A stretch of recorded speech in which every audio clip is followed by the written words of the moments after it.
In July of 2008, I believe it was the 30th, me and my buddy drove to Manitoba in order to pick up some medicines for an upcoming suite. So we get to west of Portage la Prairie, and my buddy pulls into a gas station because he has to use the bathroom. I begin to doze off when all of a sudden, I feel two cold and bony hands wrap around my throat. The smell of decay fills my nostrils and makes my eyes water. I have been hunting quite a lot, and I have of course stumbled upon animal carcasses rotting. But that is a smell I would readily prefer over the smell that this creature emitted. I can't move my head as I try to see what is on top of me. I can feel tears starting to run down my face as black dots started to dance in front of my eyes. Bang, bang, bang!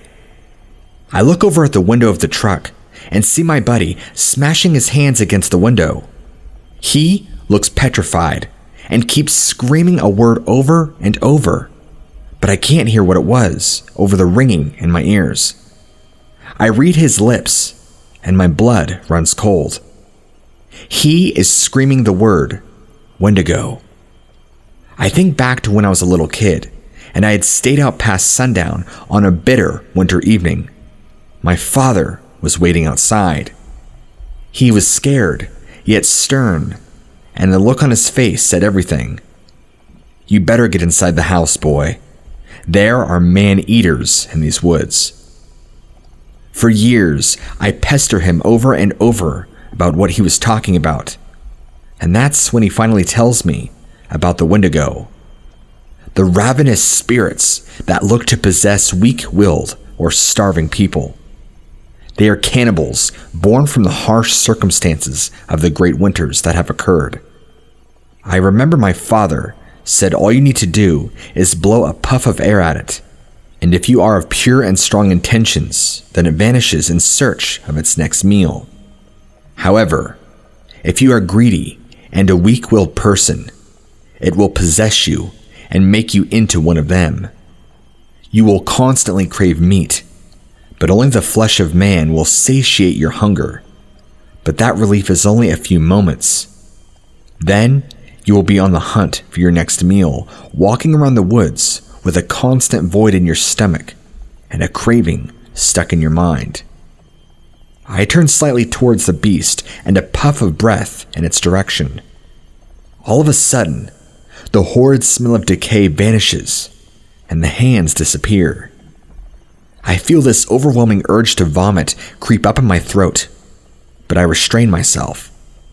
My buddy hops into the truck. We are both silent as we drive on. Our breaths are the only sound to break up the silence. We drive around for 10 minutes before my buddy exclaims loudly. He slams on the brakes and screeches to a halt and almost collides with the car in front of us. The car turns around, and when we see what is causing the sudden blockage in traffic, a Greyhound bus is pulled over to the side, and a bunch of shaken-looking people are standing beside it. Their gazes can only be described as a 1,000-yard stare.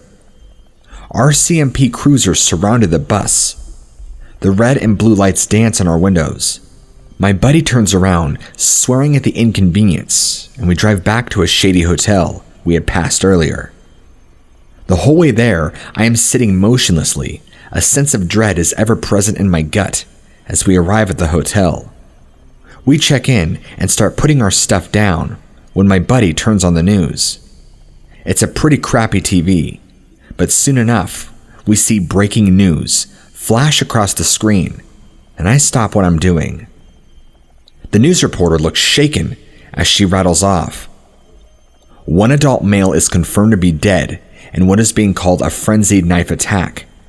We are getting multiple reports of the suspect consuming parts of the male body. The police have not commented any further.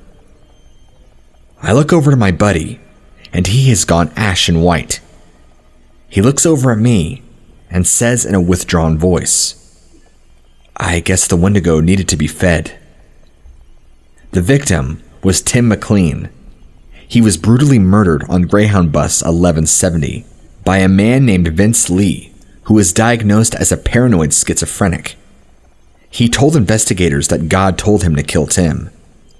Tim McLean was sleeping as Vince stabbed him and was awoken to a crazed Vince standing over him, holding a hunting knife. Tim was stabbed over 60 times and then dismembered. Vince consumed parts of his head and actually stuffed chunks of Tim into his pockets. Want to know the best part? Vince Lee was released with a new name and no criminal record. He was diagnosed as a paranoid schizophrenic and was excused from his actions. So all of the Americans that complain about your justice system, be thankful that they at least give out appropriate sentences for individuals like these. To this day, I wonder if Tim could see the crazed Wendigo staring back at him as he looked into his killer's eyes, begging for mercy.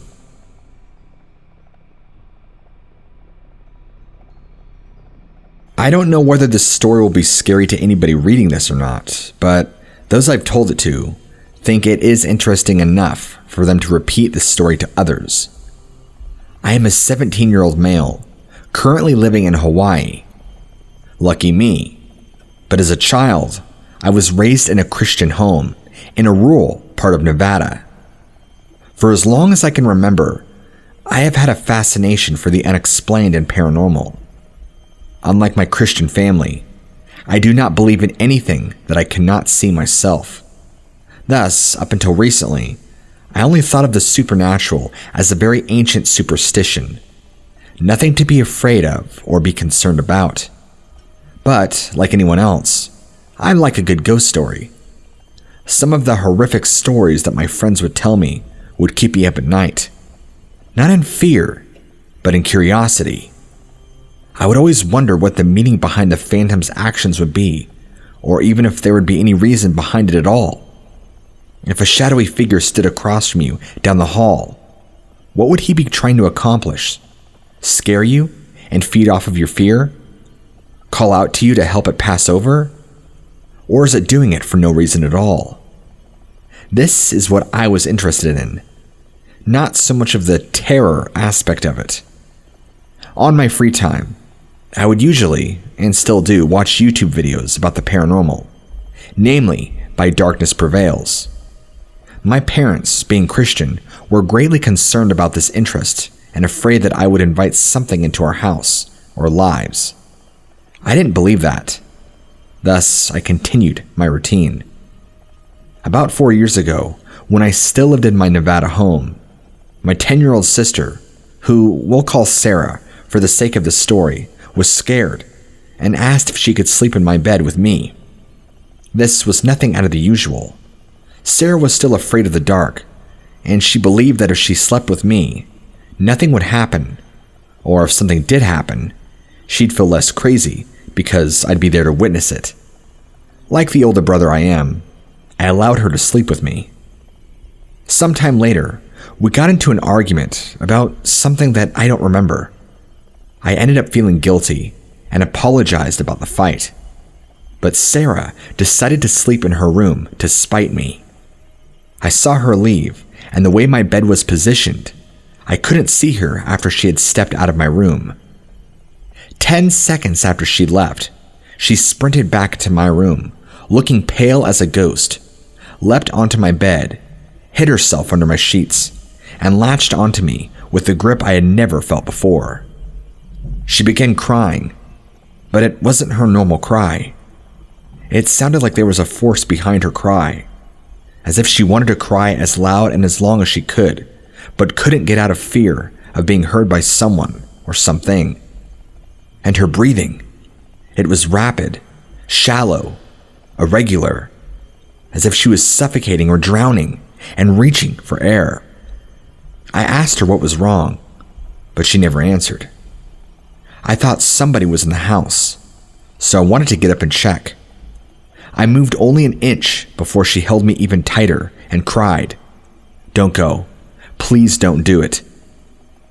I laid back down and tried to explain, but she talked over me and repeated this about 10 more times before I assured her that I'll stay here until she calms down.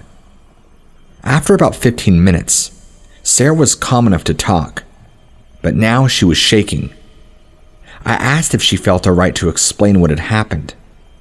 Through tears, she explained the horror to me. When she had stepped out of my room, she saw someone standing in the room directly in front of her. The room was my older brother's, who had moved out 7 years prior. Sarah and I had always seen things inside that room through the corner of our eyes, whether it be day or night, but when we looked through, nothing would be there. The figure looked like my father, and it stood just enough inside the doorway for her to see its figure. It even appeared to have his exact clothes on. Its body was facing her.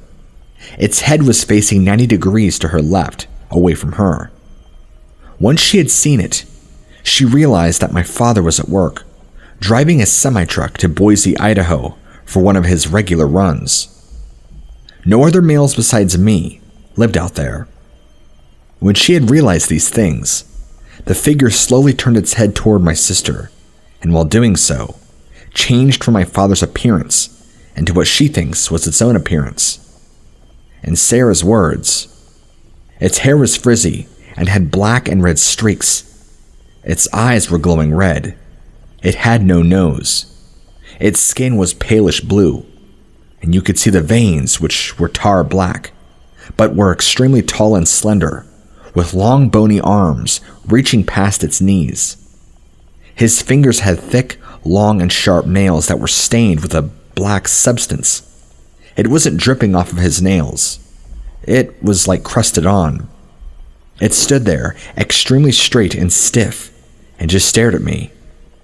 It didn't say anything or make a sound, and filled me with this almost paralyzing fear. Seeing this, she wanted to run to my parents' room down the hall, but she feared that she might not make it before this thing caught her. So she looked quickly behind her to see if my door was still open, so she can dash into my room. When she looked back, the figure was 2 feet closer to her, still retaining the same posture and unwavering stare. As soon as she saw this, she turned and bolted into my room. To her, these few steps into my room seemed in what felt like a mile. She felt it get closer and closer, each and every step that she took. But right as she stepped foot in my room, she felt it stop, but she never looked back to check. Then she launched herself onto my bed and hid herself, latching onto me. Once she had finished, I wanted to believe that this was true and see for myself, but somehow I knew that it wouldn't be there now. I thought about telling our parents about this, but who would believe it? I knew they wouldn't. No parent ever does or wants to when this sort of thing happens. You just had a nightmare, they'd say, or it was just your imagination.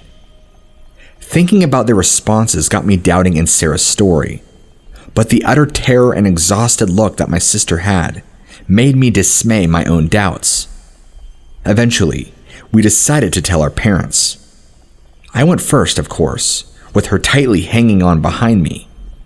When I left my room, I didn't see the figure, which I knew was going to happen, and made me feel relieved and bummed at the same time. Upon reaching our parents' room and telling them about it, they said the exact things I predicted. My sister, once hearing their response, snapped and began yelling through sobs to them. What was I thinking? I should have never told you. You never would have believed unless you saw what I saw. I thought by telling you, you would comfort me, but instead you're sweeping it under the rug and telling me that I'm crazy. Sarah is a sweet and respectful girl. She never raised her voice at our parents, even if she wanted to, so this caught our parents' attention and fully woke them up. They realized through this outburst, my account of the event, that this was indeed true. My mom called the pastor. It was then 12:51 a.m. to come and bless the house. The pastor came and prayed, burned incense, and other rituals to cleanse our house. I didn't believe any of this worked, but it made my sister feel a little more at ease, so that made me feel better. My parents and Sarah never told anyone of this, still believing it could be some imagination, and I only told a few close friends when they would sleep over. Fortunately, we moved 2 years later to Hawaii, leaving that thing behind. Although other things, such as bowls falling out of the cabinets by themselves, or random but ghastly screams, have happened, nothing ever occurred, before or after, that was as serious as this. After this event, I wanted to know what my sister saw, so I searched online for what it could be. I thought that it could be a Wendigo, a rake, or skinwalker. But all of those things would have killed my sister, and probably all of us, if it was any of those things. If you think you know what this could be, please tell me, and thank you for hearing my story.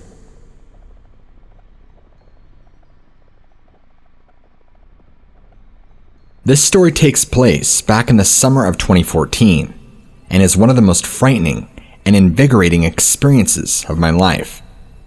I've always been an avid outdoorsman, and have always loved the woods and camping, and really anything that involved being deep in nature. During this particular summer, I was thrilled to have met a coworker whom loved the outdoors as much as I did. He was half Native American and half white, so I took to him, calling him Whitebear. He didn't mind and even embraced the name. It wasn't too long after meeting him that he invited me to go camping on his family's land one weekend, and I was exuberant.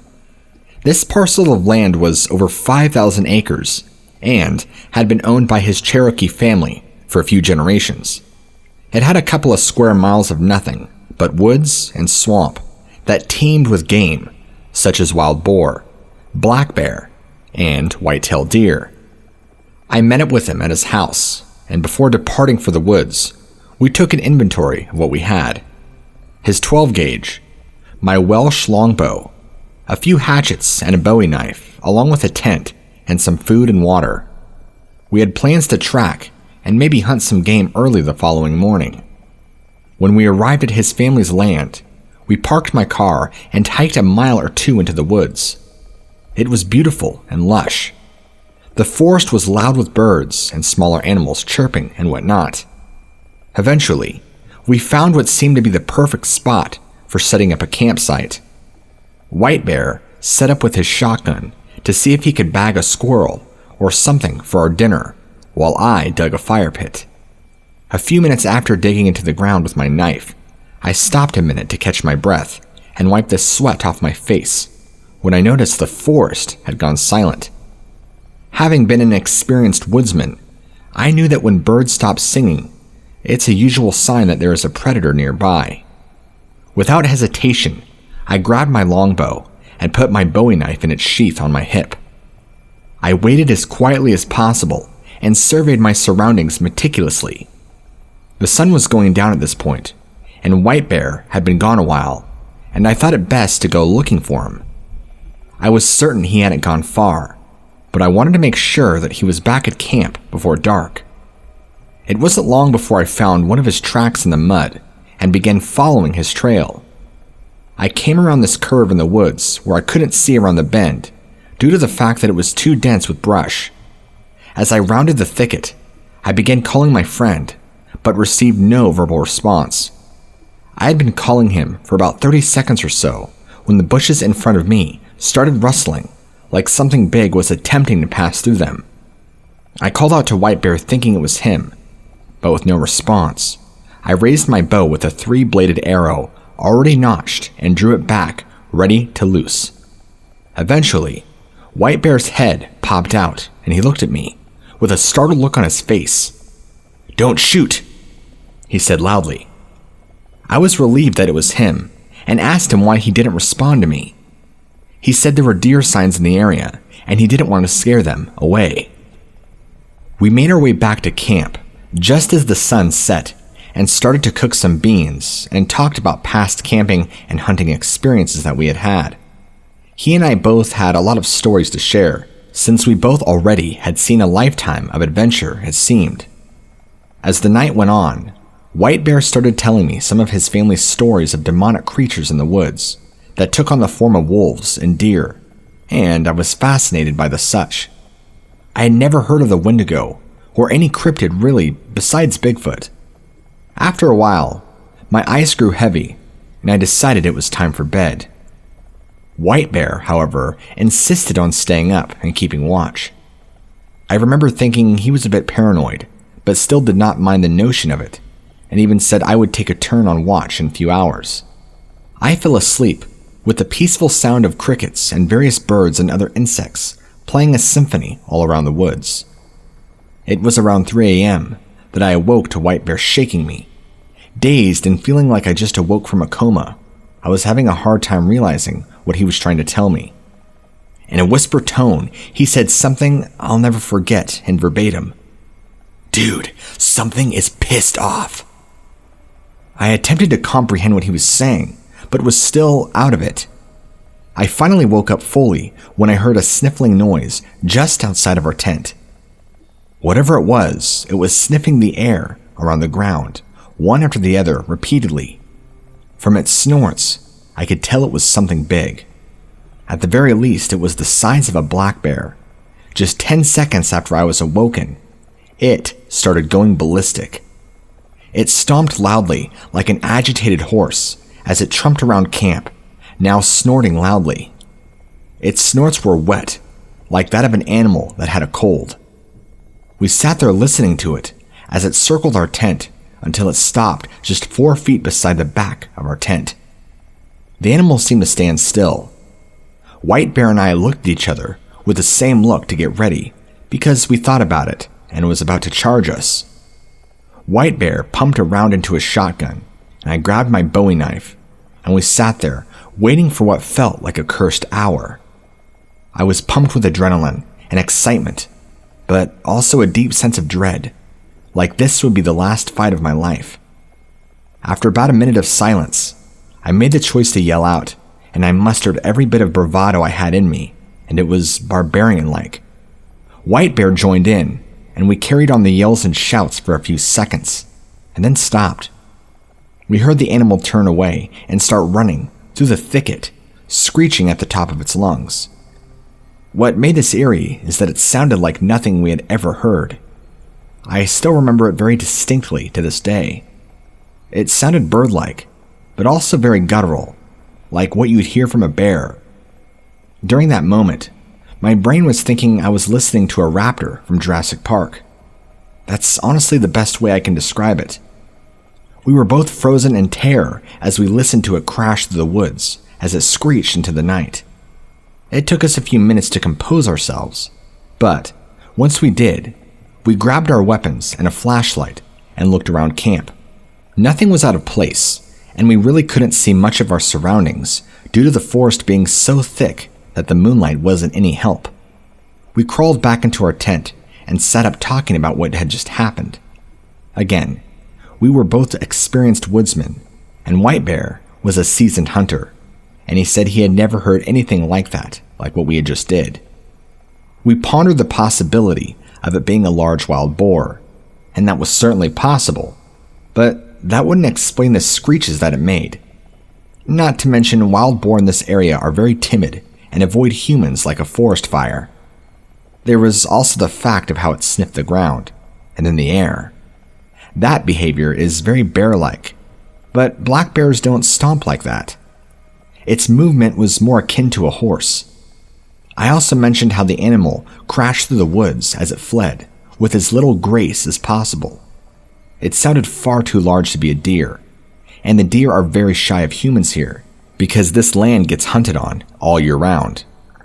We did manage to fall back asleep after a while, and awoke just as the sun was rising. With the morning sun highlighting our campsite, we looked around the area for tracks. We found everything from deer tracks to raccoon prints, and our campsite looked like it had been ransacked. Our food bag had been tied up 12 feet in a small pine tree the night before, but was now on the ground and scattered. The mud and dirt around us had all been disturbed, but we can find no other tracks. After breakfast that morning, Whitebear and I went on a morning hunt before leaving that was uneventful. Fast forward to a month later, and I was over at Whitebear's house, preparing for an afternoon of shooting on his land. He was really eager to show me a picture on his computer that his uncle's game camera had taken just a few days prior. He opened the image, and I could see it had been taken during the day. At first glance, it looked like a brown smudge of mud on the camera lens that was taking up about 60% of the picture. He pointed out to me that was looking at was brown fur. He explained a few details of the camera's location, and a slight chill went up my spine. The game camera was at least 5 feet up this tree, which meant that the animal that the fur belonged to was very big. To think we were in the woods with something of that size was eerie. Thinking back on it now, I remember the stark silence on the woods, as if there was a large predator around when Whitebear woke me up. To this day, I'm not certain of what we encountered. It could very have likely been a bear, or a deer, or a wild boar, or it could have been something else. I still will never forget the shrieks and the screeches that it let out, nor the sound of it sniffing the air. This was perhaps my most memorable camping trip. Since then, if I go to that area of the woods, I've got my trusted 30-30 level action rifle with me. I live on the Kentucky-Tennessee border. My house is in Tennessee, and our backyard is half fenced off and half wooded, and continues to a collapsed barbed wire fence that separates the states. I like to go exploring out there. During the summer, everything is in a shadow of green, and in the winter, the blanket of snow is incredibly peaceful. I assume the land belongs to a farmer, because there are crop fields not far off. After you pass the collapsed fence, I keep going another 10 or so, maybe 20 yards, until I hit a small clearing in the trees. I don't go too far out, because I don't want to risk getting shot by some crazy redneck. As an added defense against possible hunters, I always go out in my bright red jacket. I like to go out and explore the terrain. There are many sinkholes and fallen trees to explore. Sometimes I'll find bones and feathers that I use in my art. One winter, I went out past a small clearing, something I'd never done before. I was in unfamiliar territory. Thinking back, I don't know why I went out further. Curiosity, maybe. But after, I left the clearing and went into the thick woods. Again, I immediately felt uneasy. But I had chalked it up to being in a new place and the higher risk of getting caught trespassing. I decided to put in an earbud to calm my nerves. I had a playlist specifically made for wandering in the woods. After a few steps in, I noticed that the bright white snow was a light gray now. The trees, even with no leaves, were closer together than the ones near my house. So much so that they were making it darker than usual. And for some reason, I determined that turning up my volume would make me feel better. The exploration song from the Caroline movie was playing. Fitting, I know. When the song ended, there was a second of silence before the next song started. In that second, I heard a distant scream. Thinking I'd been found by the owner of the property, I pulled my headphones out. I looked around to try and spot the source of the noise, but everything was quiet, except for the slight buzz from the music out of the earbuds. I began to back up and turn to continue my exploration, but when I was completely around, I heard the scream again. But it wasn't distant this time. It was loud. It sounded like a mixture of a man and a beast, hollering in pain, right behind my head. I whipped my body around and leapt back, but there was no ground, and I fell into one of the deep gullies. I saw a dark blur as I fell, and then I blacked out. When I awoke, I was being dragged across the snow. The back of my head felt warm and wet. Everything was moving in and out of focus. I moved my gaze towards my feet. Someone dressed in all black was pulling me by my ankles, but something was off. It appeared to be wearing antlers, but they were unnaturally large. I let out a groan, and the black blur turned its head to me. It was wearing a deer skull for a mask. My head hurt too much to understand what this person was doing. All I knew was that somebody was dragging me somewhere, and that I was hurt, and I had to get away. That's when I started looking around. and noticed that something was off about this person's knees. They were bent back like an animal's, not like a human's. Things were becoming more focused now, and I could make out the vertebrae sticking out of its back. This thing was skinny with its hip bones protruding out, and small tufts of hair. I could tell it was tall. Taller than 6 feet. 7 maybe. Maybe even taller. When I regained all my senses, I only needed a second to make the connection. I had listened to plenty of scary stories to know what this creature was. Now, I'm not a screamer. Anything that makes normal people scream makes me laugh, for I'm just quiet. But I screamed. I screamed like a banshee on crack, which I think surprised the beast, because he dropped my leg and retreated, screaming itself. I never ran so fast in my life. The cold air was burning my lungs. I was looking at the sky. The sun was setting. I changed my course, knowing if I ran south, I'd eventually hit a road, or houses, something away from these woods. I could hear it scream once more, and it made me run faster. When I got out of the woods, I had ended up in a soccer field behind an elementary school down the road from my house. I collapsed on the ground, trying to catch my breath. My heart stopped when I heard my phone ringing in my pocket. It was my mother, calling to make sure that I was okay. The dogs were barking like crazy because they heard the faint scream from the woods. My mom thought it might have been a wild cat. I broke down crying, telling her to please come get me. She tried to comfort me by saying it was just some crazy redneck serial killer, but part of her knew what I saw wasn't a nut job in the woods. I ended up getting 6 stitches in the back of my head from the fall. It's been 2 years since I've gone back to the woods, and we're finally moving.